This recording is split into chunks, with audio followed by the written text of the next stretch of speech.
Edi Rama kërkon falje për këtë deklaratë publike. Ishte krejt padashje të zgjedhësh midis BE-s dhe Kënetës. Kënetën, do me thënë, nuk je mirë, politikisht je autik, nuk je mirë. Në këtë mënyrë u shpreh kryeministri Edi Rama gjatë fushatës elektorale të 11 majit nga qyteti i Gjirokastrës. Kjo deklaratë u shoqërua me reagime të shumta dhe bëri që në orët e vona të së martës Edi Rama të postoi një tjetër video në rrjetet sociale ku kërkoi falje. Është vonë, por nuk mund të mos e ndaja dot këtë reflektim.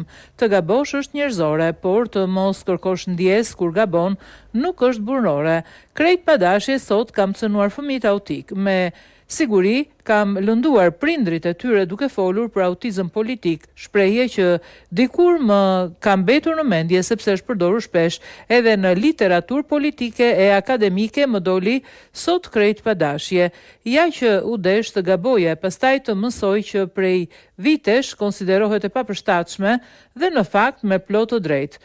Prandaj kërkoj ndjes dhe u garantoj se kam jo respekt, por admirim për ta dhe të gjithë prindrit me aftësi të veçanta, çka dhe më ka shtyrë të nxis dyshimin e mbështetjes nga qeveria, ndërsa lehaqenve që i kam nga pas dhe që u kapën pas fëmijëve autik, si mbyturi pas fije së barit për të fituar ndonjë pikë në sytë e atyre prindërve të nderuar, kjo do të jetë një motiv më shumë që ta shpenzoj çdo energji timen deri në 11 maj që t'u japi mësimin e merituar dhe të gjithë ato prapësi të tyre të panumërta në kurizë të këtij vendi dhe këtij populli, tha Rama.